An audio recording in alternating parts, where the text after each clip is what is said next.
안녕하세요. 김호준입니다. KBS 연합뉴스 의뢰로 지난 8, 9일에 조사돼 발표된 코리아 리서치 조사에 대해 선관위가 과태료를 부과했습니다. 안철수 후보가 오자구도를 포함한 모든 여론조사에서 1위를 한 이 조사는 바로 전달에는 8,000개의 국본에서 무작위로 조사했다가 문제의 조사에서는 60개의 국본만 이용하는 전례 없는 방식으로 여론조사를 했고 전문가들로부터 무작위의 원칙이 깨진 것 아니냐는 지적을 받았습니다. 선거 기간엔 모든 이들이 여론조사에 예민해집니다. 조사 기간에 단순한 실수나 나름의 기법을 무슨 의도가 있는 건 아닌지 의심을 가지고 바라보게 됩니다. 기관 입장에선 그런 의혹을 해명하는 게 여간 곤혹스러운 게 아니죠. 그러므로 저는 선관위가 코리아 리서치의 해명을 자기들만 보고 판단할 것이 아니라 공개하기를 요청합니다. 이런 일은 그렇게 공개적으로 해결하는 것이 가장 깔끔한 거 아니겠습니까? 김호준 생각이었습니다. 시사인의 김은지입니다. 자, 어제 가장 큰 뉴스는 무조건 토론회라는 걸 저도 알고 있고 토론회 얘기는 계속 할 테니까 제가 오프닝에 잠깐 얘기한 코리아 리서치 문제. 네. 저는 여론조사 특히 선거 기간에는 이 여론조사에 대해서 굉장히 면밀하게 그 숫자뿐만 아니라 조사 방식 혹은 뭐 기법 그리고 그 이후에 그 조사가 과연 엄정하게 이루어졌는지 계속 검토해야 된다고 생각하거든요. 여론조사가 사실 실제 여론을 반영하는 것이기도 하지만 여론을 만들어내는 것이기도 하기 때문에 단순한 숫자 몇 개가. 그리고 요즘처럼 포털을 통해서 그 숫자가 전 국민에게 빠른 시간 내에 광범위하게 퍼질 때는 단순히 여론조사를 넘어섭니다. 이게. 그래서 발표된 이후에도 꼼꼼하게 과연 제대로 된 것인지 룰을 지킨 것인지 검증하고 그래서 다시는 실수도 없고 의도도 없어지는 그런 방향으로 가야 한다고 생각하기 때문에 저는 여론조사 발표는 조금만 이상해도 그냥 좀 확인해야 된다. 이런 의미에서 이 문제를 대선이 끝난 다음에도 계속 짚어야 된다고 저는 생각하거든요. 네, 그런 취지 때문에 선거여론조사심의위원회가 이제는 모든 여론조사 결과를 공개하도록 되어 있습니다. 그런데 이번에 코리아 리서치 같은 경우에는 홈페이지에 올렸던 내용과 실제로 했던 게 좀 다르다라는 부분 때문에요. 과태료 1,500만 원 부과하게 된 겁니다. 이게 이제 문제거든요. 그러니까 원래 여론조사를 하고 나면 그 기법 자체 혹은 사용됐던 샘플 그 수치를 정확하게 공개하게 돼 있어요.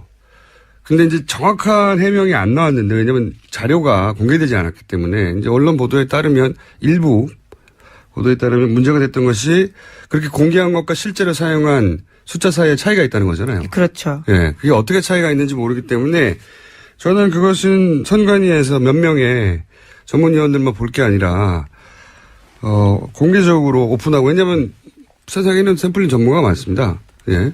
그 해명이 충분했는데도 과태료가 나왔을 수도 있고 거꾸로 그 해명은 단순 실수가 아닌데도 과태료로 끝난 것일 수도 있거든요. 끝까지 확인해 봐야 된다고 봅니다. 저는. 자, 이렇게 해놓고 그래서 그 해명 자료가 공개되기를 원한다. 왜냐하면 정보 공개 요청을 하면 제가 알기로 받아볼 수 있는 걸로 알거든요. 뭐 국회의원들이나 아니면 정당이나 아니면 다른 기관에서 요청하면 되는 걸로 아는데 누군가 정보 공개 요청을 하고 그걸 가지고 다시 한번 얘기를 해보죠. 이제 나머지는 토론회 얘기를 해볼까요? 네. 어제 토론회를 다 보셨어요? 네, 중간부터 봤습니다. 저도 진행하는 방송이 저녁 때 하나 있어가지고 처음부터 끝까지는 못 봤는데 일단 총평부터 하자면 어떠셨어요? 어제 1대4 구도가 펼쳐졌던 1대4. 거는 뭐 부인할 수 없는 사실인 것 같습니다. 그런 보도도 많았고요. 네. 그러니까 안철수 문재인 양강 구도인데 실제로는 문재인 후보만 거의 집중적으로 공격받은 인상만 남았어요. 네. 실제로 개수를 세어보더라도요. 가장 많이 받았습니다. 18개 질문요. 제가 어제 총평을 하자면 중반부터 오긴 했지만 그 이후 그 전도 뭐 크게 다르지 않았을 거라고 전제하고 보자면 형식이 내용을 지배하는구나. 저는 부정적 의미에서. 네. 포맷, 어제 같은 대선 후보 토론 형식을 통해서 각 후보의 역량 내용을 검증하는데, 검증하는 게 가능하냐. 예. 근데 이제 그게 개개인의 기량의 문제라기보다는 형식이 그러했기 때문에, 예. 형식의 내용을 지배했다. 저는 그렇게 생각이 들고, 그리고 스탠딩. 이 실상 무슨 의미가 있었는가. 예. 왜냐면은 어차피 화면에는 상반신만 노출됐거든요.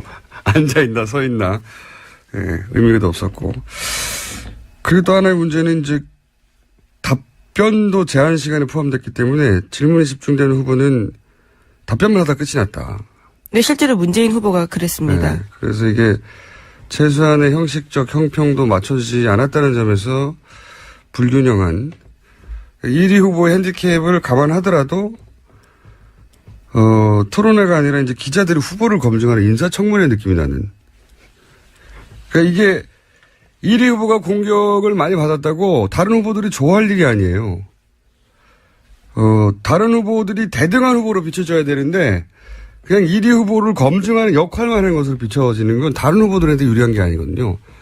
예. 여기까지 총평해 놓고 자, 어제 오갔던 구체적인 워딩들 좀 볼까요? 예. 네, 어제 유승민 후보와 문재인 후보는 주적 개념 두고 설전 벌였습니다.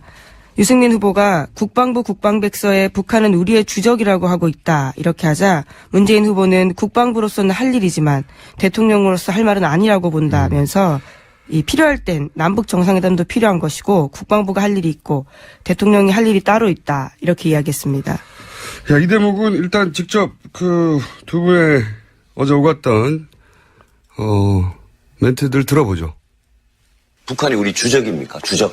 대통령으로서는 할 일이 아니라고 생각합니다. 대한민국 국방부 국방백서에 북한군은 우리 주적이다 이래 나오는데. 국방부로서는 할 일이죠. 그러나 대통령이 할 말은 아니라고 봅니다. 이 부분은 이제 안보관에 대한 문제 제기를 하는 거죠. 네, 1라운드가 안보 관련된 부분이었거든요. 네. 안보관의 이 공방은 각 자신의 지지자들에게는 어필하는 공격과 방어였다고 봐요. 예. 뭐 그래도 북한은 주적이지.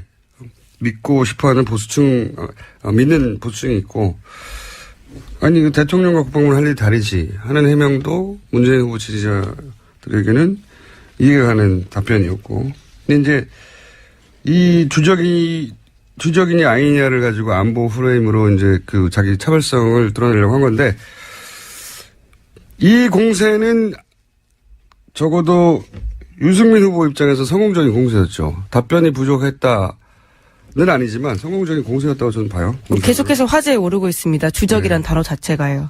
근데 그건 그런 것도 있어요. 주적이라는 단어 자체가 실제로 잘 안 쓰는 단어거든요. 이 젊은 이게 무슨 세대한테 말인지 낯설어서 그럴 수도 있을 거라고 무슨 봅니다. 말인지 궁금해서 검색하는 그런 현상일 수도 있고요. 자, 다음. 또 다른 주적도 등장했는데요. 홍준표 후보가 유승민 후보에게 주적 이야기를 했습니다. 그 맥락은 좀 다릅니다. 유승민 후보가 성완종 리스트 관련된 이야기를 꺼낸 거거든요. 당권 회복해서 대선 출마했는데 이것은 문제가 있는 게 아니냐라면서 그러면서 자신은 박근혜 대통령 당권 정지시켰다 이렇게 지적했거든요. 그러자 홍준표 후보가 이정이 보는 것 같다. 주적은 적이다. 이렇게 이야기한 겁니다. 여기서 주적은 문재인 후보를 손짓하면서 이야기한 겁니다. 네, 주적. 국방부 백서에 주적이라는 단어가 등장하지 않은지도 제가 알기로는 오래되긴 했어요. 네, 오래되긴 했는데, 이 홍준표 후보의 이 발언 일단, 육성으로 들어보고 나서 얘기를 나누죠. 본래 당헌 당규대로 하면 1심에서 유죄 판결 나면 출당 제명인데 그런데 이번에 특별한 징계 뭐를 사면하는 그런 조치를 취해가지고 당권을 회복하셔가지고 대선 후보로 출마까지 하셨는데 근데 어떻게 박근혜 대통령은 당권 정지를 시키십니까? 그거 좀 앞뒤가 완전히 안 맞는 거 염치 없는 짓 아닙니까? 이게 참, 내가 꼭 이정이 보는 것 같아가지고. 곤란한 질문이 유승민 후보로부터 올 때는 항상 답변이 정해져 있어요. 그렇죠. 네. 지난번 1차 토론에도 그런 식으로 답변했습니다. 항상 답변이 정해있는데 다른 후보의 지지자들한테는 이게 어이없는 답변입니다. 어이없는 답변이고 도망가는 답변으로 들리거든요. 그런데 홍준표 후보의 지지자들에게는 어필하는 전략이에요. 예. 홍준표 후보를 지지하는 아주 보수성이 강한 분들에게는 이정희 전 대표가 북한에 동조하는 그런 사람으로 머릿속에 있거든요. 그러니까 왜 당시 이제 양자구도 2012년 대선 2012년 때, 양자구도 때 왜 튀어나와가지고 하여튼 그 프레임이죠. 제가 다시 설명하자니 이정희 전 대표 여기서 태어날 이유가 없기 때문에 자세히 설명을 안 하겠는데 이게 어이없는데 자기 지지자들한테는 어필하는 전략이에요. 예, 그래서 어젯밤에 뜬금없이 토론에도 나오지 않았던 이정희 전 대표가 네. 실시간 검색 순위에도 이름을 올렸습니다. 이정희 전 대표 책이 잘 팔까요, 덕분에? 고맙다고 해야 될지. 자, 이런 공목이 또 왔고, 그리고 또 어떤 공목이 있었습니까? 예, 주적 이야기 한동안 계속됐습니다. 네. 그러다 보니까 심상정 정의당 후보가 나서서 이렇게 이야기했습니다. 대북 송금이 몇 년 지난 얘기냐. 매 선거 때마다 아직도 우려먹고 있다. 국민들이 실망한다. 라면서 그 논쟁을 정리해버린 겁니다. 자, 한번 컷을 들어보겠습니다. 임기라고 하더만은 아니 도대체 이건 무슨 토론하면서 대북 송금이 도대체 몇 년 지난 얘기입니까, 여러분? 자, 잠깐만요. 지금 네? 대북 송금이 도대체 몇 년 지난 얘기입니까? 자. 매 선거 때마다 그 대북 송금을 아직도 우려 먹습니까?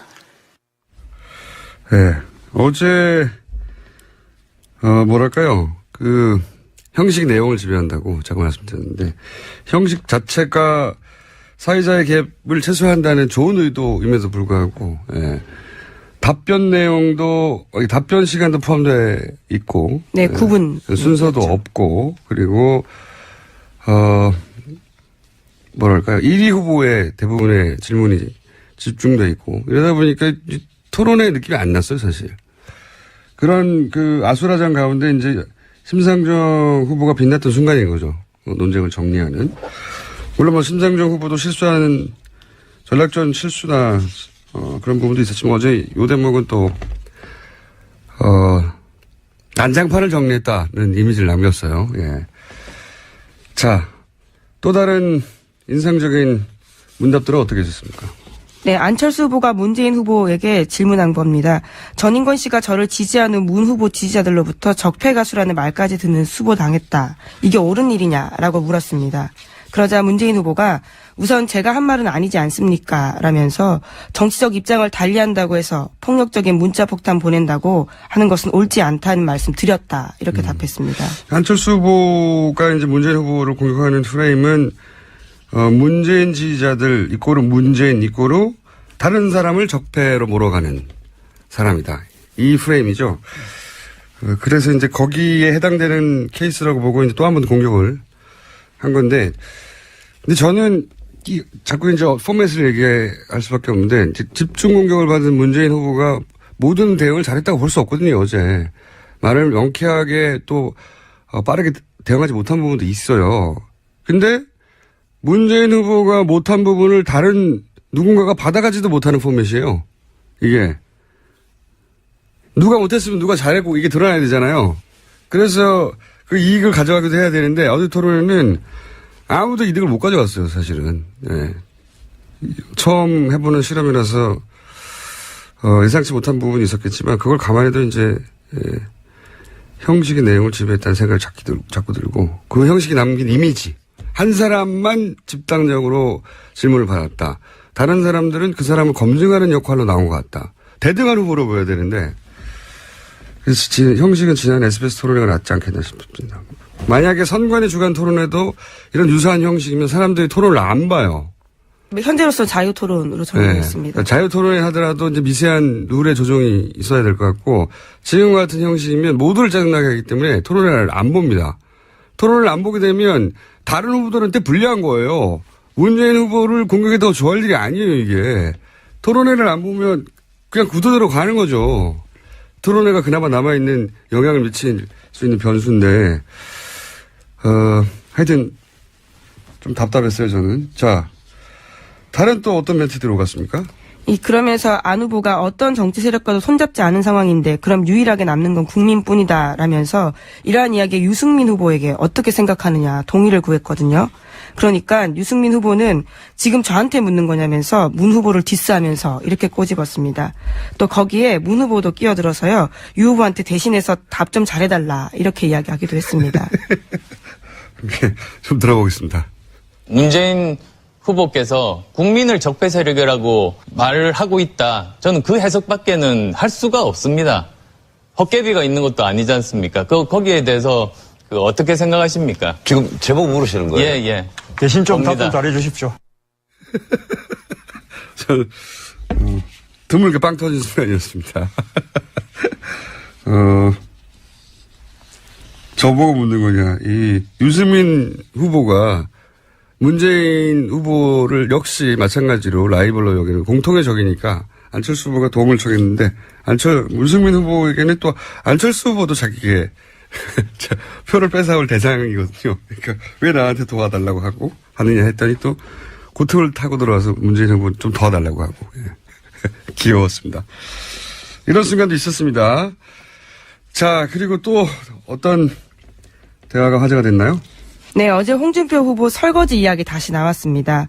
거기에 대해서 질문이 나오자 홍 후보는 스트롱맨이라서 방송에서 세게 보이려고 그런 이야기 한 거다. 이렇게 설명하면서요. 실제로 집에 가면 설거지 다 한다. 이렇게 이야기했거든요. 그래도 모든 후보들이 다 하나같이 공격했습니다. 그러자 홍 후보는 말이 잘못됐다면 사과하겠다. 이렇게 밝혔습니다. 좀 들어보겠습니다. 설거지가 여성의 몫이라고 했습니다. 너무나 심한 여성 비하 발언인데 사과하셔야 되는 것 아닙니까? 내가 그 스트롱맨이라고 그래서 내 세게 안 보이려고 그런 이야기 했죠. 내가 이 자리에 정말 기회를 드릴 테니까 시간도 많이 남으셨는데 여성들한테 사과 한마디 하세요. 그게 말이 잘못됐다면 내가 사과하겠습니다. 네.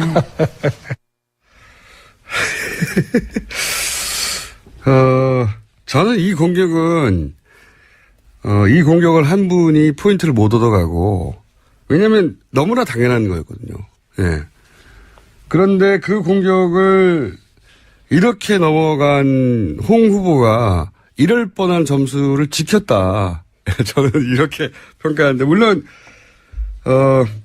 센 척 하느라고 그랬다는 거잖아요, 한마디로. 그렇죠. 스트롱맨 이미지를 만들기 위해서요. 이 답변을 듣고 논리적으로 납득이 가는 사람들은 별로 없어요. 계속 욕할 분들은 욕하는데, 지지층들마다 성향도 갈리고 하는데, 홍준표 후보의 지지층에는 개인적으로 제가 보기에는, 솔직하다. 라고 홍준표 후보, 왜냐면 개인도 이런 실수나 어거지나 부리기도 하거든요. 예. 물론 빨래 안 하고 밥솥 안 여는 게 스트롱맨 이미지를 만드는 건 아니라고 논리적으로는 어제 이야기를 하죠. 논리적으로는 이건 답변이 충분하지 않은데 정서적으로는 마음이 와닿는 거예요. 저는 전문가분들이 이제 유승민 심상정 후보 토론을 잘했다 평가 또 이제 있는데 대선 후보가 토론을 잘했다고 평가를 받으려면 토론 그 자체를 잘한 건 중요하지가 않아요. 이게 토론 경진대회가 아니잖아요. 중요한 거는 그 토론을 통해서 자기 지지층을 확보했거나 또는 상대 지지층을 와해시키거나 그래야 결과적으로 대선 후보가 그 토론을 잘했다고 할 수 있는 거죠. 말을 더듬어도 자기 지지층을 확고히 하면은 잘한 거예요.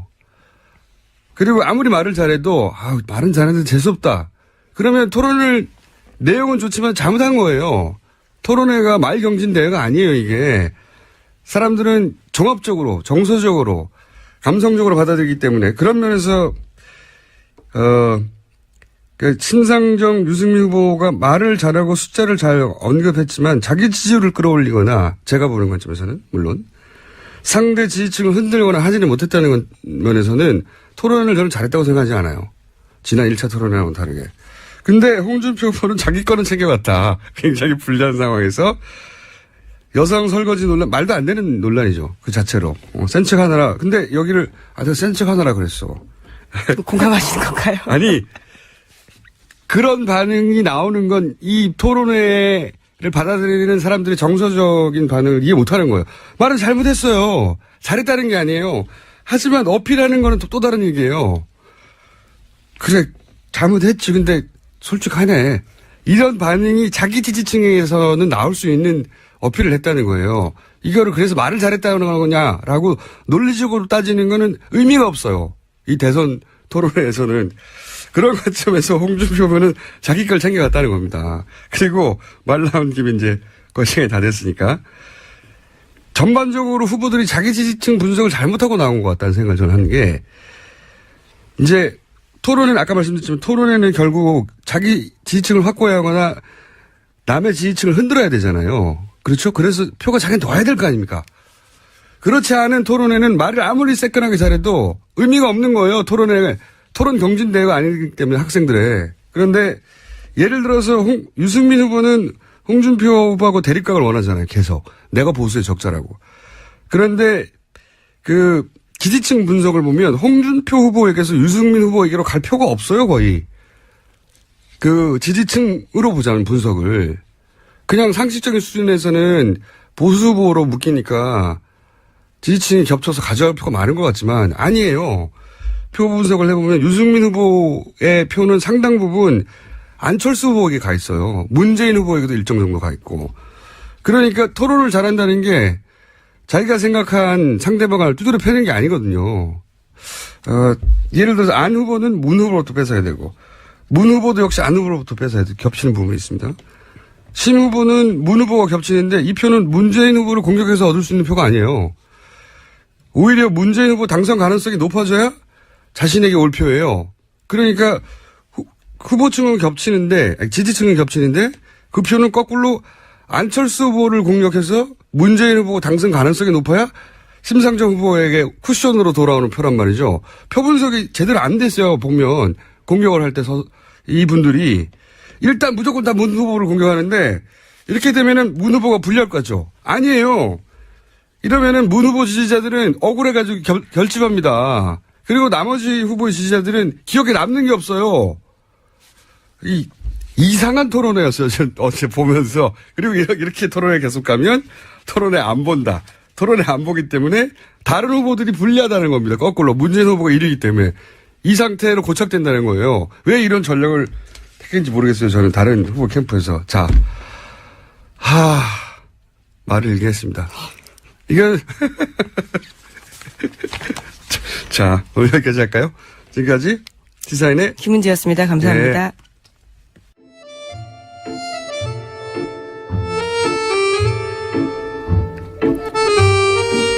자, 전통의 코너입니다. 저희 뉴스공장의 역사와 함께한 코너. 예. 바른정당의 김성태 의원 나오셨습니다. 예, 안녕하세요. 김성태입니다. 더불어민주당의 안민석 의원 나오셨습니다. 네, 조기 대선 기획자로 지목된 안민석 의원입니다. 대선 기획자. 내부자 둘.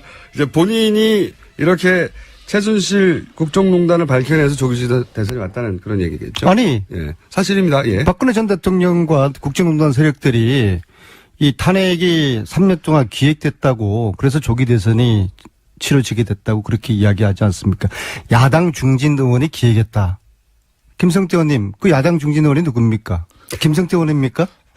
지난 2014년부터 안민석 의원이 국회 국정조사를 비롯한 대정부 질의를 통해서 정윤의 최순실의 딸 정유라의 2대 부정 입학 문제를 그때부터 이제 의혹을 제기한 게 지금 이 종착역까지 온 거죠. 근데 제가 기획을 했다 그러면은 제가 뭐 그건 사실이죠. 신도 아니고 이걸 제가 어떻게 기획을 하겠습니까? 최초로 발굴한 분이 맞죠. 네. 기획은 하지 않았으니까. 최초로 문제 제기가 정확하게. 예, 감옥에 계신 분들 저를 그렇게 오해하지 마세요. 제가 이렇게 뛰어난 능력자가 아닙니다. 자, 안민석 의원님. 네. 지난 거의 6개월 가까이 안민석 의원님이 최순실 게이트에 얼마나 큰 공이 있었는지는 저희가 여러 차례 확인했고. 그렇습니다. 네, 저희 칭찬도 해드리고, 본인 자랑도 했고, 언론도 격차됐고, 다 알고 있습니다. 다 알고 있기 때문에. 그래도 중간중간 하실 거죠. 하실 건가 봅니다. 답이 없는 거니까. 본론에 들어가죠. 본론으로 들어가서. 일단 어제 토론회는 두 분 어떻게 보셨습니까? 대통령 후보 TV 토론회가 뭐 역사상 처음 스탠딩 토론 형식으로 어제 진행됐지 않습니까? 네. 그렇지만 이 격식과 각종 제안을 갖다가 너무 많이 부여하니까 네. 이 스탠딩 토론의 어떤 본질이 제대로 국민들에게 시청자들에게 이렇게 반영되지는 않았다고 봐요. 그렇지만은 아무래도 바른정당의 경선 토론 방식을 네. 처음으로 이렇게 이제 적용했다는 것은 뭐 그런 측면에서 바른정당은 자부심을 가지고 역시 스탠딩 토론에 이렇게 이제 훈련이 된 유승민 후보가 지금 유승민의 재발견이라는 이야기가 나올 정도로 역시 어제도 차분하고 일관되게 토론을 주도했죠. 또 그 내용은 정확한 이렇게 데이터에 기반한 논리를 제시했고 또 한편으로는 본인의 답변은 명쾌했어요. 네. 또 상대에게는 송곳 같은 그런 질문을 날렸죠. 말 그대로 군계 일학이었습니다. 근데 다만 이 토론 잘하는 순수가 지지율의 역순이라는 게 가장 참 아이러니하고 안타까울 따름이죠. 당연히 이제 그 바른정당의 의원님으로 바른정당의 후보를 가장 먼저 칭찬하는 건 당연한데 그러면 유승민 후보를 제외하고 예. 토론을 잘했다 못했다기보다는 토론회로부터 가장 이득을 챙겨가는 사람이 누굴까요? 좀 다른 얘기거든요.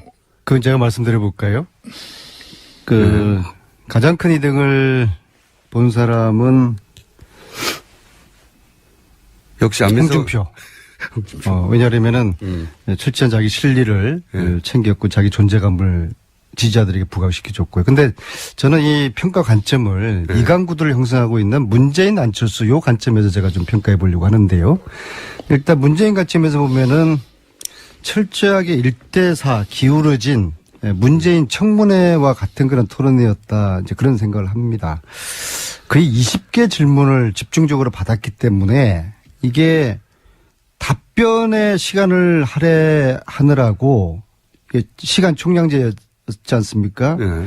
문재인 후보는 자신의 질문을 타 후보들에게 할 시간이 부족을 했어요. 그렇죠. 그러니까 토론에 구조적인 좀 문제가 있었던 것 같아요. 반면에 질문 받지 않는 후보는 공세적 질문을 계속적으로 하고 자기 홍보를 하는 토론 방식이 개선되어야 될 것 같고요. 특히 시간 총량제 이거는 획기적으로 바뀌어줘야 될 것 같고요. 반면에 안철수 후보 같은 경우에는 안철수에게는 굉장히 관대한 그런 분위기였다. 지금 현재 문제되고 있는 유치원 이야기라든지 1+1 그 교수 특혜 임용 이런 것들은 아예 언급이 되지 않았어요. 특히 저는 어제 한 가지 아쉬운 질문 하나가 있는데요. 지난 제가 잠시 언급했지만은 국정감사에서 교문위 국정감사에서 국정농단 관련된 언급을 단 한 차례도 하지 않은 것에 대해서 이 질문 왜 빠졌는가. 그 속기록을 분석을 며칠 동안을 저희 의원실에서 했는데요. 이 웃을 일 아닙니다, 공장장님. 국정농단 관련해가지고 교문위 국정감사 기간 동안에 국정농단 관련된 언급이 의원들이 총 1517 1517회 언급이 있었어요. 예.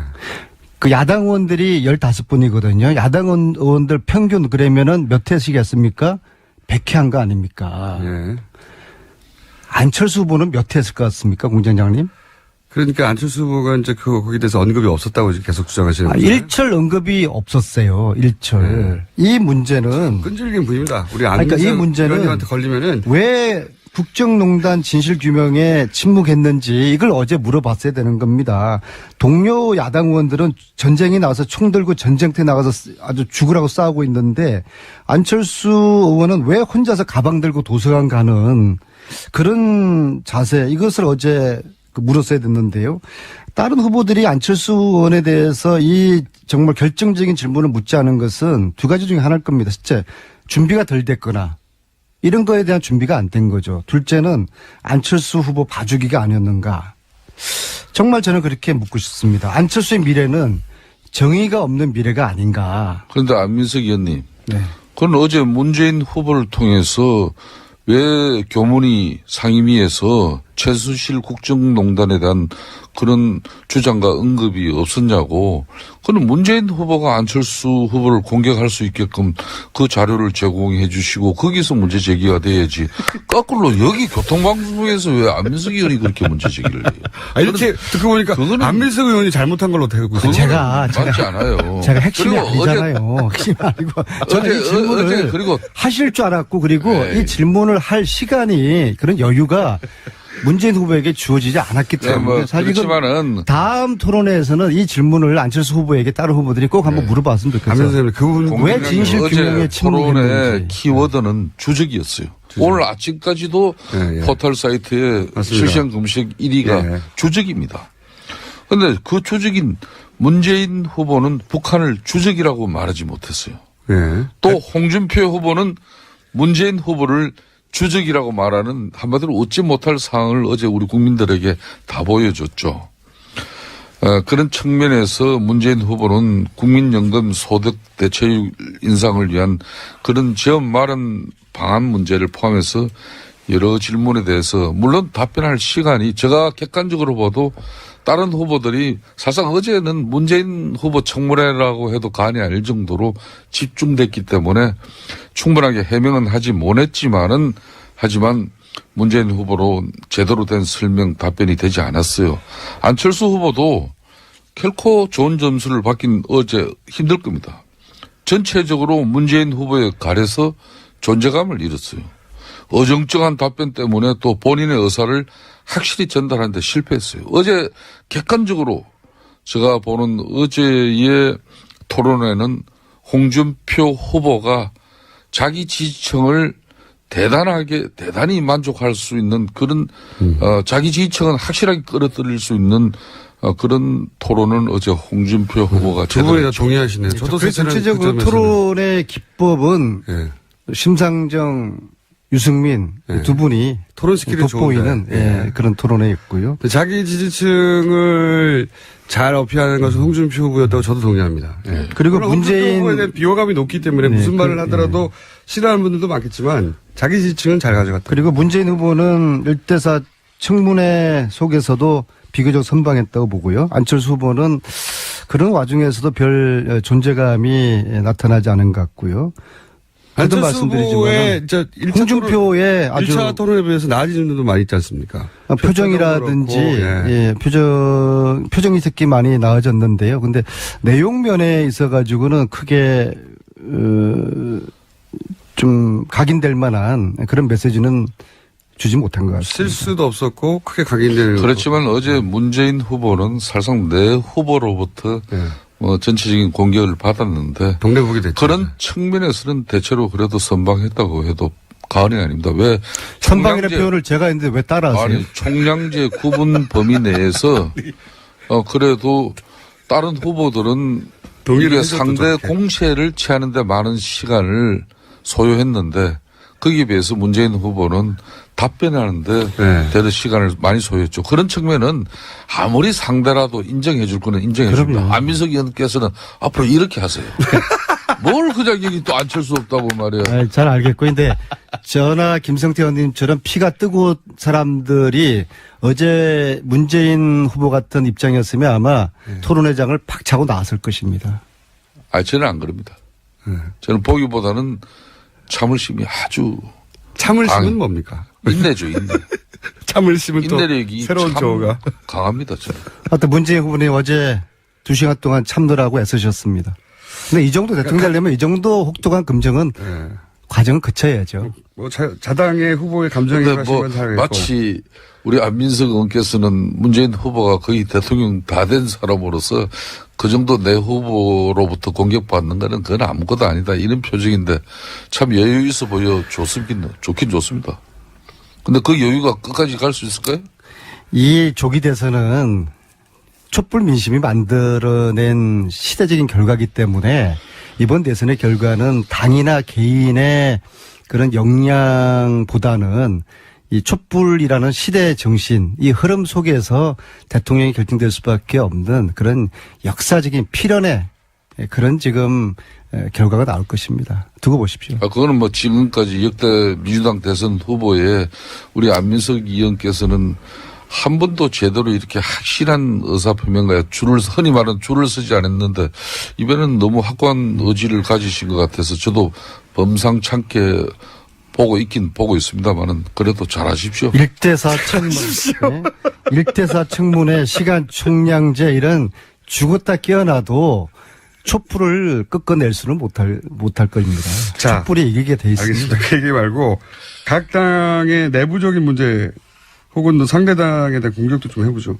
일단 어제 그 이혜원 의원도 한참 얘기하고 갔는데 유승민 후보가 좋은 보수 후보를 임을 스스로 여러 차례 입증했는데 토론에서도 그렇고 근데 당내에서 이제 지지율이 안 올라서 이제 여러 가지 말들이 많지 않습니까? 이게 어떻게 정리돼 갑니까? 그렇습니다. 이 정치는 생물이다 보니까 네. 우리 국민들도 다 인정하는 유승민 후보가 많이 준비했고 또 똑똑하고 또 많은 국정 운영에 대한 어떤 그런 비전과 대안을 제시하는 그런 부분에 대해서는 상당히 인정을 해요. 그렇지만은 현실적으로 본인의 그런 역량과 능력만큼 지지율은 반영되지 않고 있다 보니까 우리 바른정당 의원들과 지지자들도 지금 속이 타죠.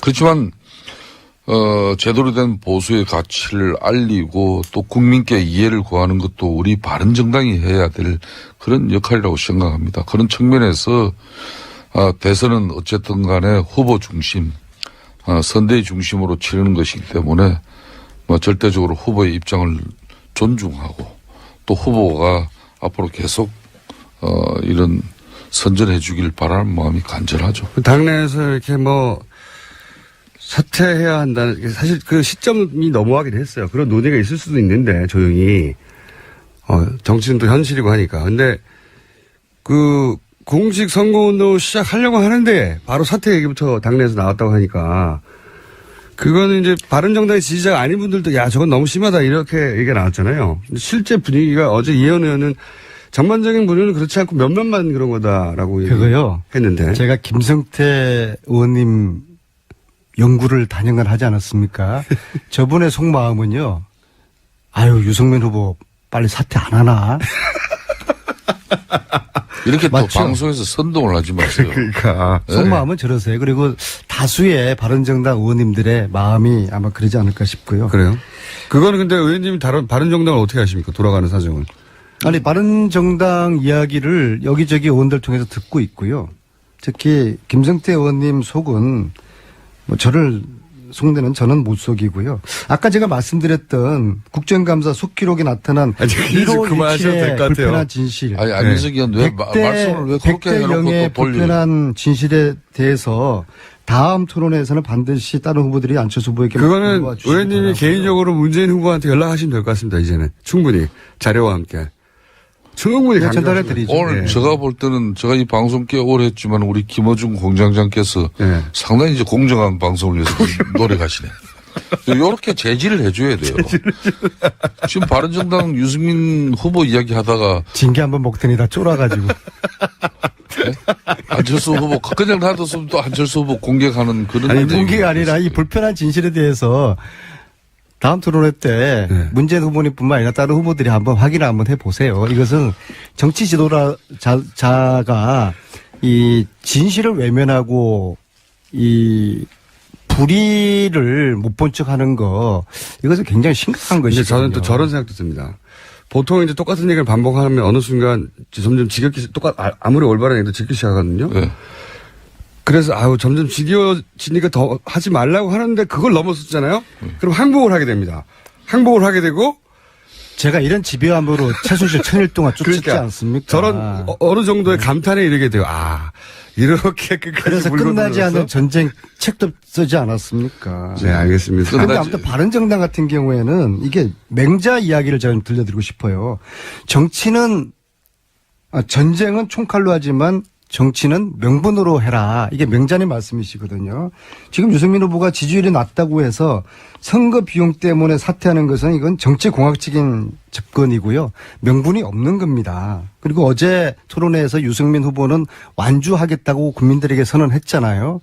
단 안철수 후보 입장에서 보면은 만약에 앞으로 수일 내에 양강 구도가 무너지고 문재인과 지지율 격차가 커지면 단일화 카드를 또 꺼낼 가능성도 있지 않을까. 요걸 좀 지켜봐야 될 것 같아요. 지금 이 아프시죠? 현상은 제가 잘 봤죠? 아니, 이번 조기 대선판에 민주당의 그것도 가장 중추적인 인사인 안민석 의원이 참 우리 바른정당의 유승민 후보를 저렇게 끔찍하게 생각해주고 저렇게 참, 많은 격려를 해주시는 것은. 훌륭하신 후보잖아요. 아이, 저분 이야기를 끝까지 들어야 됩니다. 솔직히 안민석 의원도 좀 속이 없는 이야기 할 때는 좀 보면은 눈을 못 맞춰요. 예, 눈이 좀 집중이 안 돼요. 눈이. 눈동자가 집중이 안 되는 저분의 특성이 있는데. 그게 이렇게 읽힙니까? 아, 당연히 읽었죠.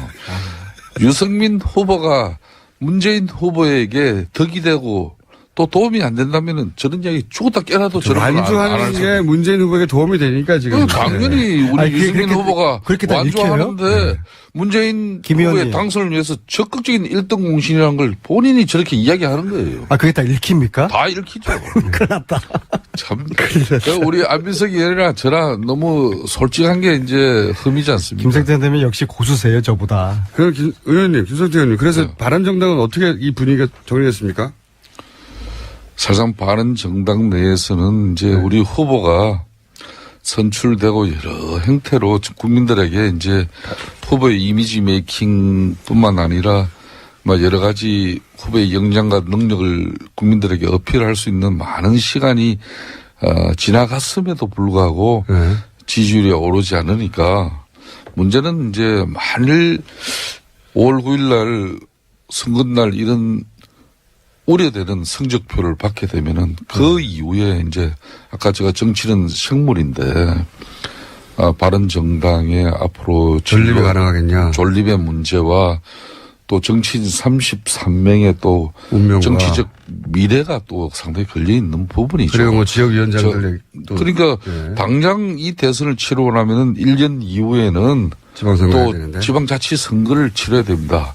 과연 우리 바른정당의 지방자치 선거에 임할 수 있는 그런 후보들이 얼마나 몰리겠습니까? 그런 측면에서 우리는 이 낮은 지지율을 어떻게든 극복해서 그래도 완주를 한다면은 납득할 만한 성적표를 손에 쥐지 않으면은 우리 국민들도 그렇고 정치는 항상 결과만 가지고 이야기하지 나중에 가서 정말 좋은 후보 가지고 선전하고 훌륭했다.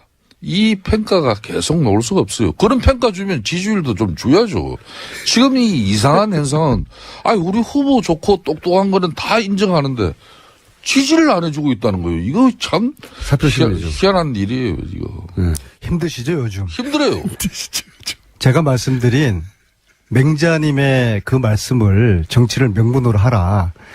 앞으로 3주 후에 결과가 두려우시겠지만 이럴수록 명분만 가지고 했습니다. 명분을 잃지 마세요. 예? 명분을 잃지 마세요. 문재인 후보는 이 대의와 원칙을 중시하는 이 왕권 정치를 하시는 분이에요. 요즘 많이 흔들리던데 보니까. 예? 사드 배치 반대하면 끝까지 반대해야지. 뭐 대선 앞두고 있으니까 물론 상황은 좀 변화됐습니다만은 지금 사드 배치할 수 있다 이렇게 나가는 건 문재인 후보의 변화 아닙니까?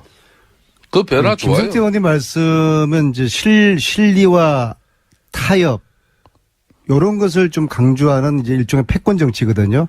패권 정치가 나쁘다는 건 아니에요. 그러나 좀 다른 정치 스타일로 이제 왕권 정치가 원칙과 대의를 중시하는 그런 정치인데 제가 볼 때는 문재인 후보는 정치인으로서 이 패권보다는 왕권 정치를 왕도 정치를 그게 무슨 말입니까? 잘 이해 못했는데. 조금 전에 진심이 나왔어요. 왕권 정치는 나쁜 거 아니에요? 아니요. 이제 왕권이나 왕도 정치, 왕도? 원칙과 대의를 중시하는 그런 공장장님 왕권이나 패권이나 무슨 차이가 있습니까? 저도 왕권 나쁜 거 좀 전에 이제 아닙니까? 우리 선조들이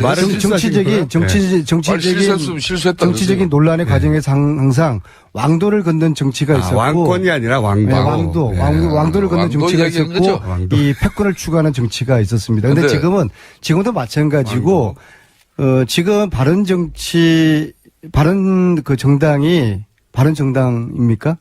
바른 정당이 힘들수록 이 맹자의 말씀을 잘 상대당을 중시하시고 해마하지 말라고. 오늘도 왜 순실이당 뭐 이런 이야기 또 왜 알아서요? 예? 아니 안 하시고 있는데 오늘 왜? 그 얘기를 또 거기서 꺼내시면 어떡합니까? 징계받았잖아요. 근데 정치가 해악과 풍자가 없는 이 정치는 삭막한 정치인데 앞으로 제 입에 재갈이 물려져 가지고 해악과 풍자를 더 이상 할 수 없다는 것이 저는 전적으로 우리 안민석님 말씀 동의합니다. 그렇죠. 너무 심하게 하지 마세요. 지난번에 박지 정당에 뭐 순실이 정당에 이 방송에 얼마나 그렇게 상대 정당을 폐마하고 해모하는 발언을 냈으면 내가 고발했습니까? 오직 하면 언론중재위가 안민석 의원 이 방송에 부적절한 발언에 문제가 있다고 지적한 거 아니에요? 그건 이제 안철수 후보 측에서 고발을 해서 그런 징계가 나왔는데요. 제가 오늘 더듬거리지 않습니까? 그러니까. 이 해악을 못하게 하고 풍자를 못하게 하니까 이게 참 메마른 표현과 단어밖에 선택을 하지 못하는 자기 검열을 제가 당하고 있어요. 예술가들이 당하는 자기 검열의 고통을 제가 오늘 이 아침에 당하고 있습니다. 자, 그러면은 유승민 후보는 이제 TK 벗어나서 수도권에 올인하는 걸로 전략을 바꿨죠. 이제. 그렇습니다. 좀 늦은 것 같긴 한데. 좀 사실상 이제 본격적인 대선 이제 운동 기간 이전에는 TK를 중심으로 한 보수의 적자가 되려고 많은 노력을 기울였지 않습니까? 그런 만큼 이제 본인이 잘할 수 있는 특히 수도권의 취약계층, 비정규직이나 이런 사회적 소외 취약계층을 아우러내는 그런 대선 행보를 함으로써 알겠습니다. 서민 그리고 경제 대통령이 되겠다는 확고한 의지를 보이고 있죠. 김성태, 안민석 의원이었습니다. 감사합니다. 네, 감사합니다. 대단히 오늘 대선이 임박했습니다. 주적 이야기도 나오고 사드 이야기도 나오고 판단이 참 어렵습니다. 어떻게 기준을 세워야 하는지. 그래서 저희가 이분을 모셨습니다. 시대 지성 도울 김용 선생님을 다시 한번 모셨습니다. 안녕하십니까? 안녕하세요. 네, 선생님. 선생님 지난번 방송을 하고 나서 저희 청취자 게시판에 선생님을 좀 자주 모셔달라고 요청이 빌발쳤어요. 근데 워낙 방송을 잘 안 하셔가지고 제가 연락을 못 드렸는데 선생님이 미리 연락을 오셨습니다. 제가 한번 나가야 되겠다. 네. 근데 다른 얘기하기 전에 최근에 로마서 강해라는 책을 한 권 썼어요. 보내오셔가지고 두꺼운 책을 받았는데 저희 작가들도 감동해가지고 책 내용은 안 읽고 책이 너무 멋있다고. 일단 선생님 사인 너무 멋있다고. 책은 안 읽었는데 일단 감동했습니다. 근데 왜 이 시점에 갑자기 로마서 강해를 이 시국에 끌고 나오신 거예요? 저는 원래 그 기독교에 대해서 뭐 이렇게 호의적이고 열렬한 신앙을 가지지 않은 사람들처럼 우리 사회에 비치고 있는데 사실은 저는 정신세계가 어려서부터 완전히 독실한 기독교 집안에서 자라나서. 그러셨어요? 네. 그리고 신학대학까지 갔었던 사람이고. 왠지 불교 가까우신 느낌인데. 글쎄 말이야. 헤어스타일도 그렇고. 그래서 어린 시절에 소위 10대에부터 그 바울이라는 사람을 내가 인간적으로 만났다고. 인간적으로. 그래서 그 바울과 해우한 내 인생의 50년, 정확하게 52년 동안의 사상적 투쟁을 요번에 총 결산한 거죠. 이거 어린 시절에 바울을 처음 만났고, 인간 바울을? 네, 인간 바울을. 이제 처음 만난 이후로 50몇 년이 지난 지금 한번 정리를 해야 되겠다. 그렇죠. 이거는 그것이 이 촛불 전국이 발생하면서 우선적으로 나한테 내가 이제 촛불을 들고 나온 시민들, 국민들, 여러분들 속에서 막 이렇게 외치면서 바울뿐만 아니라 이제 예수의 십자가의 의미를 가장 서구 지성사에다가 명쾌하게 밝힌 사람이 바울이라는 인간이고, 네. 그래서 그때 이건 우리 민족 전체가 십자가를 져야 할 문제가 아닌가 이런 생각이 그 군중 속에서 내 마음에 쏙 들어오더라고. 촛불 집회 참석하셨다가 바울을 떠올리셨어요? 바울을 떠오르게 됐고, 그렇다면은 이 시점에서 한 사상가로서 이 바울의 사상을 통해서 기독교의 본질을 얘기하고 그 기독교의 본질을 통해서 우리 민족을 좀 깊게 반성하게 만드는 그러한 계기를 만들 수 있지 않을까. 그게 어떻게 연결되는지. 연결이 잘 돼요. 자, 여러분, 잠깐 설명해 주십시오. 촛불 집회에 갔다가 바울을 떠올린 사람은 그렇게 많지 않을 거거든요. 선생님은 왜 바울을 떠올리셨는지, 이게 그리고 우리 지금 대한민국과 어떻게 연결이 되는 건지. 그러니까는 그 바울이 로마서를 쓴 것은 예. 딴 그 편지가 많이 있는데 예. 그 딴 편지가 아니고 이 바울의 로마서는 딴 편지하고 달라서 자기가 가보지 않은 곳이에요. 로마를 가본 적이 없거든요. 그래서 전혀 자기가 그 만든 교회가 아닌 당대의 가장 그래도 세계 중심이라고 하는 로마에 있는 그 예수 팔로워들을 향해서 예. 이 사람이 내가 생각하는 기독교는 이런 것이다. 나는 평생 이러한 원리에 의해서 기독교를 해석하고 전파해 왔다고 하는 것을 이 로마 사람들에게 로마 교인들에게 보내는 편지가 로마서인데 그러한 성격 때문에 로마서는 매우 일반적이고 총체적이고 추상적이면서 아주 원론적인 얘기를 기독교에 그러니까 로마서는 성서 전체를 통해서 기독교의 총론이라고 말할 수 있는 거예요. 예. 그리고 기독교의 총론일 뿐만 아니라 이것은 서구 지성사의 총론이라고 볼 수가 있어요. 그런 의미가 있군요. 그래서 사실은 이 시점에서 내가 바울의 이것을 바울의 사상을 논했다는 것은 서구 문명의 가장 핵심을 한번 파헤쳐 보는 것이고 네. 오늘날 우리 대선 정국과 관련해서도 우리를 지배하는 것은 우리의 뿐만이 아니라 전 세계의 문제고 네. 이런 한국이 지금은 전 세계 지성인들에게 하나의 화두로 떠올라온 이 시점에서 예. 오히려 내가 무슨 광개토대왕비를 해석하는 것보다는 바울을 해석함으로써 우리나라의 상당수 국민이 기독교 교인이고 그들에게 기독교 정신을 일깨워서 오히려 우리 민족사를 한번 본질적으로 반성하고 얼마나 이 박정희 패러다임이라고 내가 부르는 여태까지 우리를 짓누르던 모든 정치 체계나 이러한 세속적 권력이 얼마나 잘못된 것이고 죄악의 덩어리였고 그 죄악의 삭은 사막일 뿐이라고 하는 어마어마한 논리를 나는 국민들하고 공유하고 싶었던 것이죠.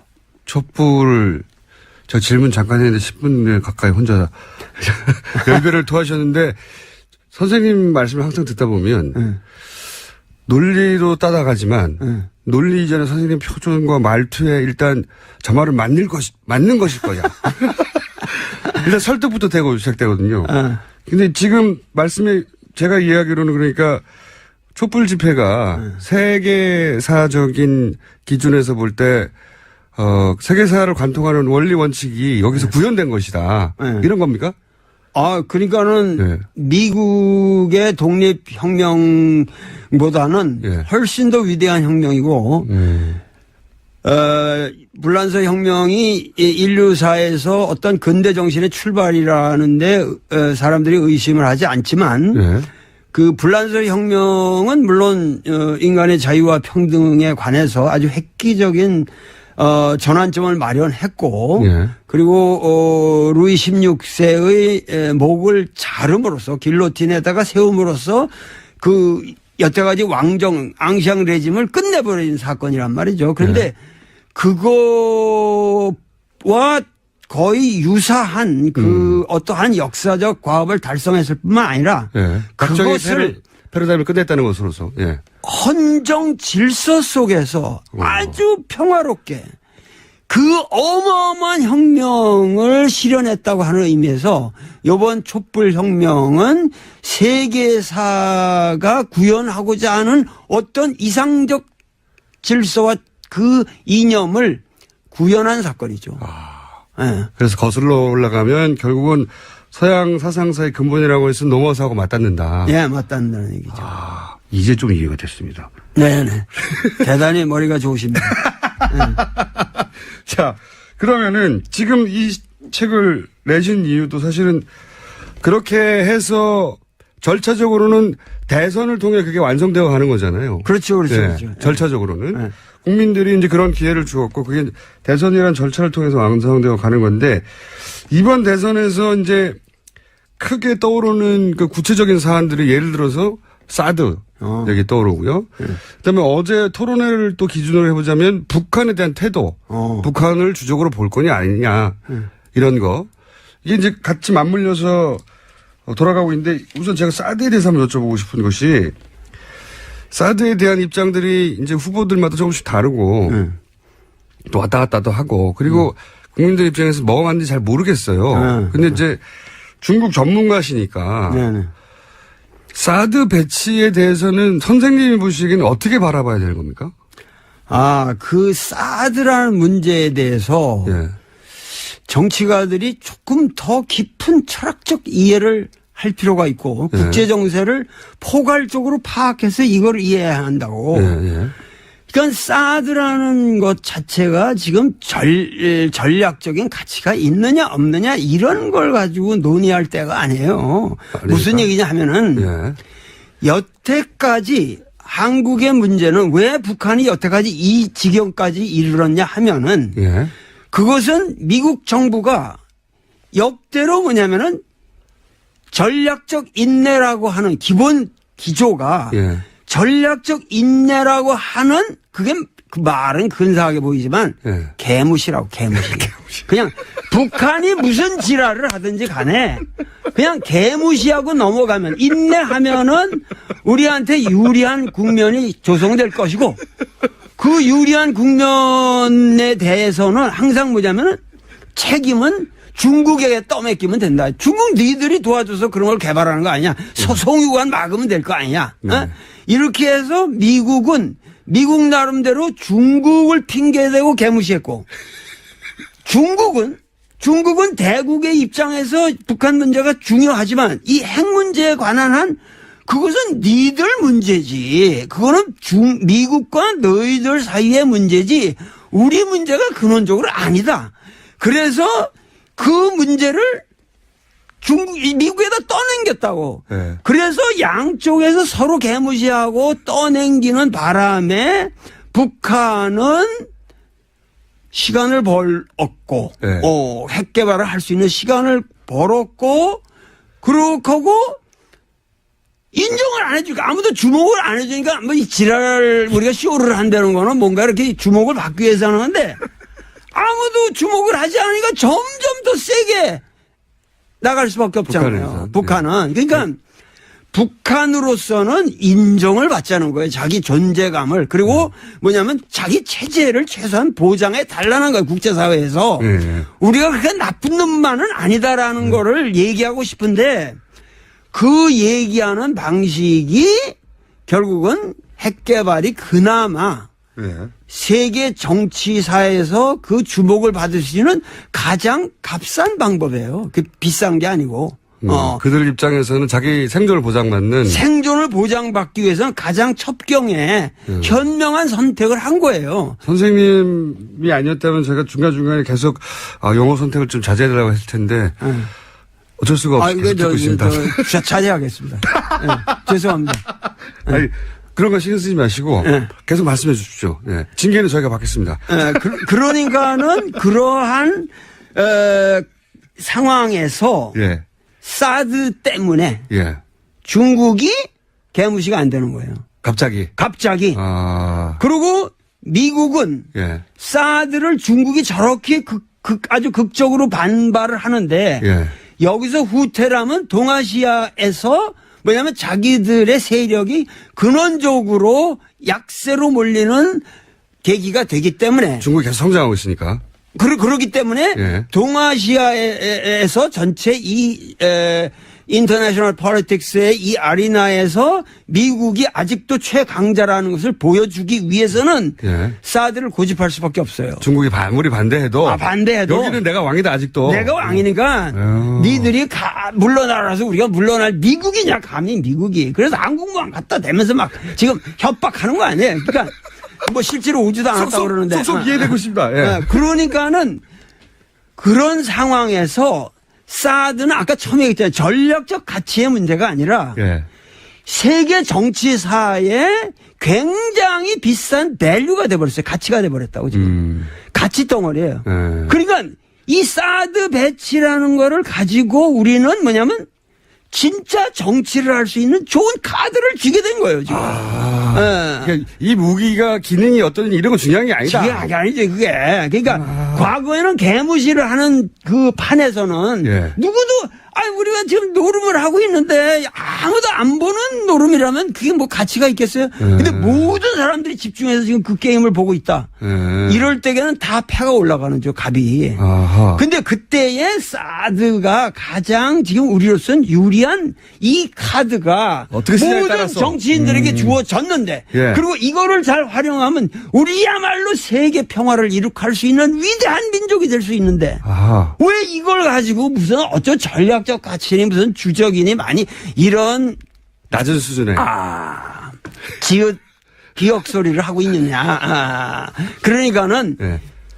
지금 우리가 얘기할 거는 이런 상황에서 우리는 트럼프라는 위대한 인간을 만났다 이거예요. 트럼프는 뭐냐면은 우리가 알아야 될 건 트럼프는 장사꾼입니다. 그렇죠. 예. 전쟁광이 아니에요. 예, 예. 어디까지나 미국의 이익을 중시합니다. 돈 되면 하는 거죠. 예. 돈 되면 할 뿐만 아니라 예. 철학적으로 말해도 예. 실사구시의 인간이에요. 실사구시. 사실은. 예. 여태까지 미국의 정치인들이 근사한 것 같지만 그들은 말이죠. 한국에 대한 전혀 전문적인 지식이 없어요. 예. 그런데 이 트럼프만이 유독 예. 한국 문제는 이건 세계사적으로 중요한 문제다. 내가 나의 가장 핵심적 문제로 테이크 오버 하겠다. 예. 그러고 여태까지와 다른 자세를 보인 거예요. 오바마에 대한 컴플렉스 때문이라고 하는데 그건 중요하지 않고 어쨌든. 중요하지 않고 예.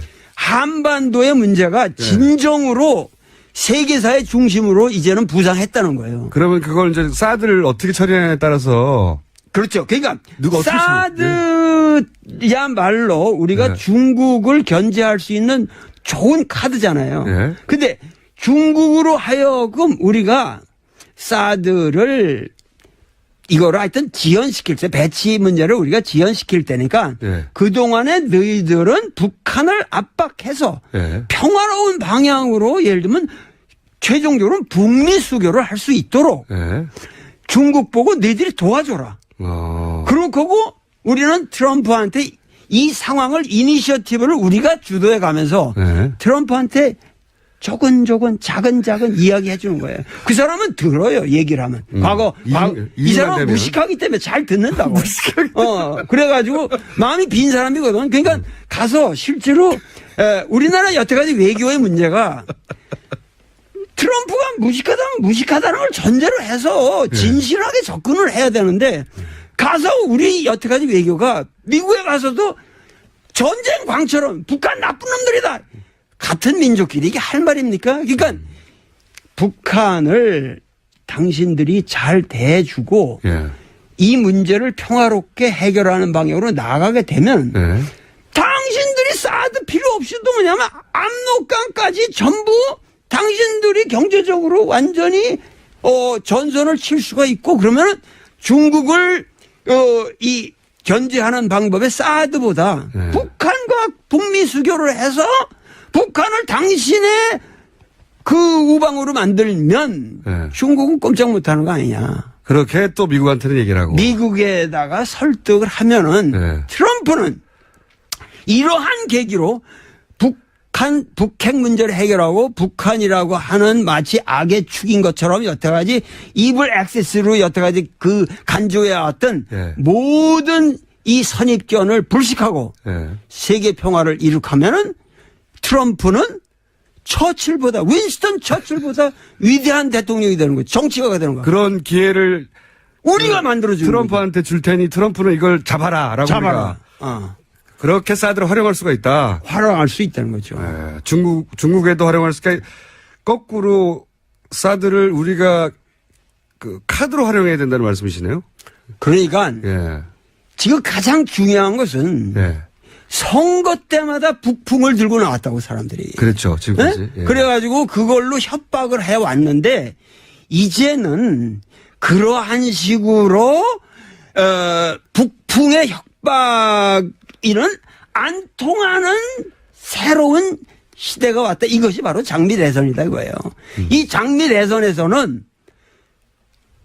그야말로 북풍이라고 하는 문제를 오히려 나의 문제로 받아들이고 예. 그 직접 거기로 직격적으로 정면으로 돌파해가는 사람만이 승리를 할 수 있다. 이 말은 뭐냐면은 과거의 북풍은 조작이고 협박이고 엉터리 실체가 없는 거거든. 예. 근데 지금 북풍은 실체가 있는 거예요. 진짜 북풍이에요. 예.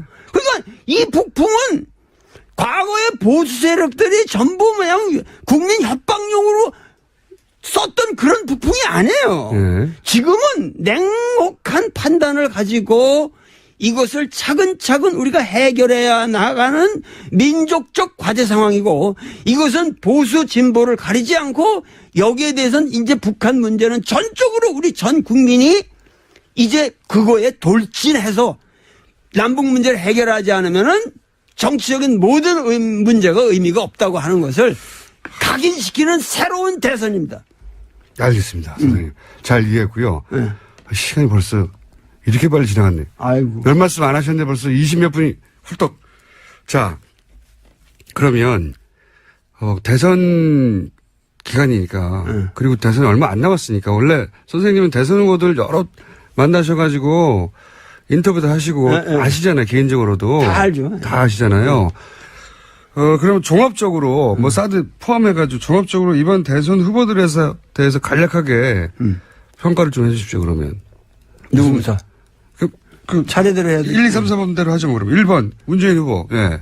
문재인. 예. 아주 사람이 내가 뭐 수차례 만나고 대화도 많이 하고 그러지만은 투명하고 깨끗한 사람이에요. 예. 그리고 그러기 때문에 아주 든든하고 믿을 만한 사람이죠. 그러니까 문재인은 사심이 없어요. 사람이 아무리 그 사람이 부족한 데가 있다고 할지언정 예. 그 부족한 것이 보인다고. 예. 그게 숨겨져 있질 않아요. 예. 그런 의미에서 사람이 투명하고, 그런 의미에서 나는 믿을만하다. 요 얘기만 하고 있습니다. 알겠습니다. 그럼 2번 홍준표 후보에 대해서는요?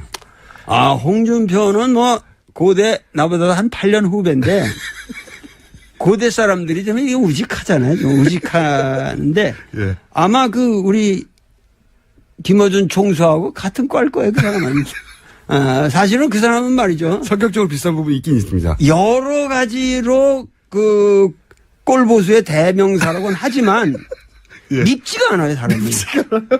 밉지가 않고 좀 코믹하다고 우리가. 코믹하다고. 그러니까는 그 사람은 그런 의미에서 상당히 귀한 존재예요, 이번 대선에서.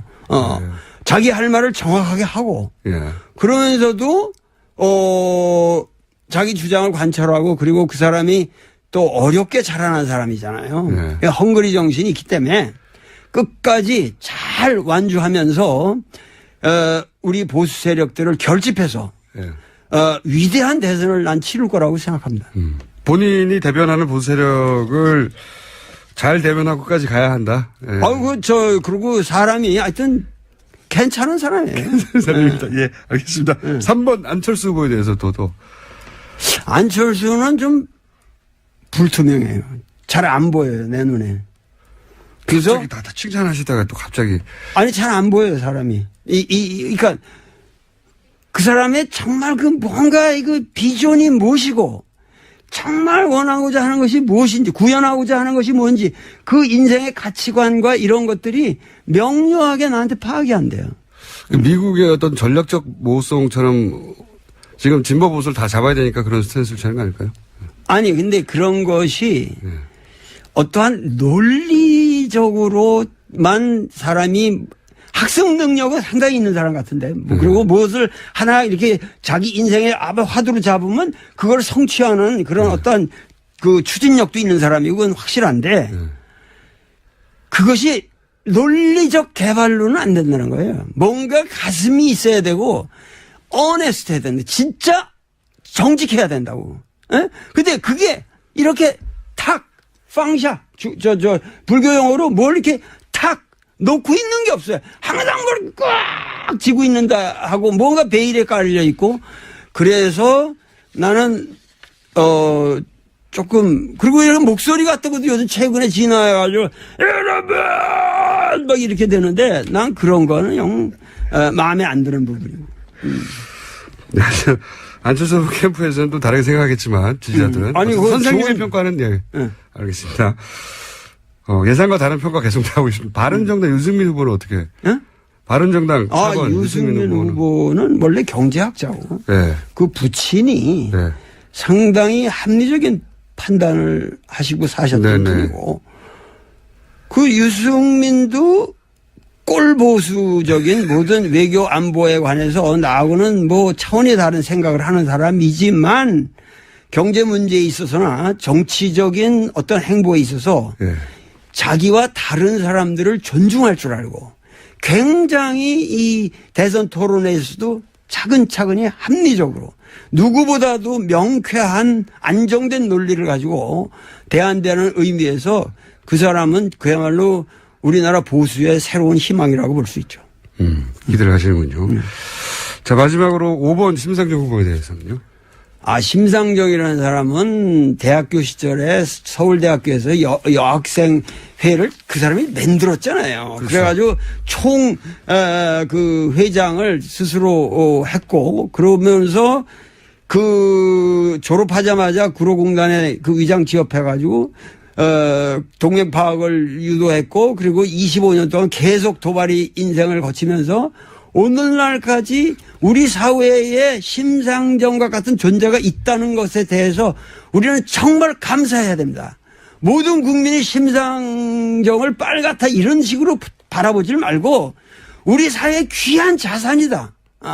그야말로 그 홍석현 회장이 언젠가 그 사회적인 통합을 얘기하면서 어느 누구 정권이 들어서도 그야말로 노동부 장관만은 심상정의를 시켜야 되고 노회찬 같은 사람이나 이런 사람들을 노동부 장관으로 시켜서 노동 문제를 다루게 해야 되지 않느냐. 난 이 말을 정확하게 되짚고 싶습니다. 시간 가는 줄 모르고 정말 빨리 지나갔습니다. 저희가 혹시 선생님 대선 전에 한 번 더 모실 수 있을까요? 잘 안 나오시니까 집에서. 한 번 더 하죠 뭐. 너무 감사합니다. 오늘 여기까지 하겠습니다. 지금까지 이 시대 석학 사상가 도울 김영호 선생님이었습니다. 감사합니다. 네, 감사합니다. 네. 자, 도울 김영호 선생님 인터뷰가 진행되는 동안 문자가 쏟아졌습니다. 또 대선 후보급으로 문자가 쏟아졌고 코너를 하나 신설해달라고 저희야 정말 원하죠. 근데 선생님이 잘 안 나오십니다. 어디에. 그래서 어렵게 모셨고 도울 선생님에 대해서 뭐 외교부 장관으로 모셔야 한다는 얘기도 있고 모시고 싶겠죠. 누구든 다음 대권을 잡으면. 안 하십니다. 중요한 건 본인이 하고 싶을 때만 하시기 때문에 뭐든지. 자, 거침없는 넘변의 도울 선생의 뉴스공장 PD의 낯빛이 흑빛으로 변해가는 게 보입니다. 네. 제가 알 바가 아니죠. 징계위원회 갔다 오면 되는 거죠, 뭐. 예. 도올 선생님 덕분에 또 징계위원회 갔다 오면 또 그게 얼마나 영광입니까. 예. 자, 토론회 관련해서도 문자가 많이 왔어요. 예. 토론회를 보다가 방송사들이 시청자들이 이게 맞는지 틀린지 모를 경우 바로바로 팩트체크해서 자막으로 보여주면 어떨까. 좋은 아이디어인데 그렇게 실시간으로 팩트체크할 실력이 안 돼요. 그리고 너무 다양한 주제가 실시간으로 나오기 때문에. 근데 이제 토론회를 하고 나서라도 이런 걸 한번 해주면 좋겠다는 생각이 듭니다. 자. 그리고 전인권 아저씨 요즘 자꾸 언급되는데 한번 인터뷰하면 어떨까요? 저희 한번 해보겠습니다. 그리고 나서 이제 다시 한번 통역하고. 자, 여기까지 하겠습니다. 자, 오늘은 그냥 김재 박사님이라고 할게요. 수식을 빼고. 예. 네. MIT 얘기 빼고. 또. 자, 아무래도 이제 유권자의 한 분이시니까, 도올 선생님도 방금 토론회에 잠깐 하고 왔는데, 토론회 보셨어요? 지난번에 봤어요. 재미 되게 어제는요? 없대. 아니요. 그러니까 지난 밤에 봤다고요. 어제. 네. SBS 토론 형식보다 어저께가 조금 못했습니다. 못했어요. 예. 못했고, 그 다음에는 이제 저는 두 가지. 일단은 스탠딩을 하고 있는지 없는지 나는 하나도 관심이 안 보이고. 그러니까 스탠딩을 또 못 그리고 살렸어요. 스탠딩을 해가지고 5사람을 딱 카메라에 잡으니까 망부석처럼 그냥 서 있잖아요. 그러니까 다이나믹이 전혀 안 보여서. 그 상반신만 보이는 스탠딩이 무슨 의미인지. 글쎄 말이죠. 예. 하다못해 허벅지라도 보여주죠. 게다가 어떻게 서 있나라도 뒤에서 보이시던가. 그다음에 그 총량제 네. 발언 총량제 그것 때문에 이게 막 헷갈리더라고요. 나중에 혼자서 막 발언하는 사람들도 있고 그게 하여튼 굉장히 산만했습니다. 그게 토론의 애초에 취지를 못 살린 게 아닌가. 네. 예. 모든 후보가 다 만족스럽지 않았을 것 같아요. 그리고 다리도 무지 아팠을 거예요. 어저께 사실 하도 집중들을 하시느라고 5 후보들이 예. 전혀 뭐 그때는 아프지 않았겠지만 나오면 어저께 심상정 후보가 자기 무릎 아팠다 그러던데 홍준표 왜냐하면 후보도 원래요. 얘기했어요. 예. 네. 원래 이게 우리가 바깥에 나가서 시위하거나 그럴 때도 걸어 다니면 안 아파요. 맞습니다. 가만히 서서 이거 피켓 뜨는 게 제일 힘든 거거든요. 그러니까요. 네. 그래서 더군다나 카메라가 계속 비친다고 생각하니까. 네. 그러니까 뭐 움직이지 스토리지를 못하죠. 못하고. 네. 그러니까 하여튼 어저께는 스탠딩 토론의 이 정수를 보여주지는 못했습니다. 스탠딩이라는 게 그냥 서 있는 게 중요한 게 아니고 서서 왔다 갔다 하고 자유롭게. 왔다 갔다 하고 아니 오히려 지난번에 SBS 토론에서는 사람들이 이렇게 나왔다 들어갔다 그렇죠. 하는 그런 모습만으로도 저 장면 걸음걸이가 뭐 무릎이 좀 휘었네 뭐 이런 것 같은 것도 보이고 뭐 이랬는데 이번엔 그런 것도 없고 뭐 좀 그랬습니다. 제자리 토론이었습니다. 그러니까 제자리. 서 있는 토론이 아니라 그냥 제자리. 네. 스틸 토론. 그러니까 스탠딩이 아니라 네. 스틸 토론에 가까웠다. 네. 그 형식적인 측면에서 좀 아쉬웠고. 끝까지 보고 있으니까 재미도 없다. 내가 토론회를 그런 식으로 진행하면 사람들이 안 보게 돼요. 글쎄 말이죠. 예. 앞으로도 4번이나 남았는데, 저는 좀 재밌길 바라. 첫 번째 토론은 꽤 재밌었어요. 그러니까 짧은 시간에, 상당히 짧은 시간에 자기 장점들이나 네. 단점들이 잘 드러나는 토론이었는데, 네. 어제는 그런 게 없어가지고. 글쎄요. 굉장히 아쉬웠습니다, 저도. 네. 예. 중요한 몇 번 남지 않은 기회인데, 네. 다음 선관위가 주관하는 토론회는 좀 형식적인 고민을 좀 많이 했으면 글쎄 좋겠어요. 말이에요. 근데, 그리고 이거 한 가지는 제가 어저께는 확실하게, 박근혜는 도저히 저거는 못 견뎠겠구나. 그거 한 가지는 확실했습니다. 2012년에 그런 식으로 했다면 박근혜 후보가 피해를 많이 받겠죠. 그랬겠습니다. 예. 네. 질문이, 그때는 사실상 질문이 노출됐었고, 네. 그리고 정해진 시간만 왔다 갔다 했기 때문에. 글쎄 말이죠. 네. 근데 이제 그렇게 끊임없이 몰아댔으면. 그러니까 이게 예. 어저께 하여튼 서로 몰아대는 거 저는 좋아 보이더라고요. 아니 뭐 대통령 되면 다 그렇게 어차피 몰아침을 당할 텐데 그거 좋은 거죠. 저기 몰아침을 당한 분도 좋다고 생각하십시오. 그거 좋은 겁니다. 네, 알겠습니다. 자, 네. 토론 얘기 그렇게까지 하고. 자, 우리 이제 도시 이야기. 네. 대선과 관련해서 도시 이야기로 오늘 주제가 잡힌 게 뭐예요? 아니 제가 이제 그 개발 공약 가지고서 쭉 얘기를 한다고 얘기했는데 마침 이 세종시 예. 문제 가지고는 아주 요번에는 5 후보가 다 얘기를 다 했고 예. 세종시는 그리고 국민들도 좀 알아야 될 필요가 있고 그래서 제가 오늘 들고 나왔습니다. 세종시. 예.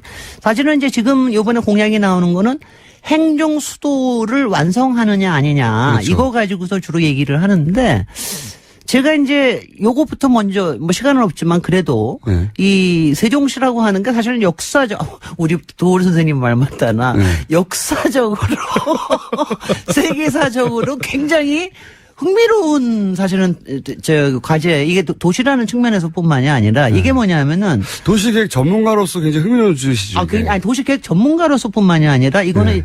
사회적으로 봐도 굉장히 흥미로운 겁니다. 일단은요 이렇게 공약으로서 세상에 등장하는 도시가 잘 없습니다. 근데 이게 공약으로 등장을 했고. 네.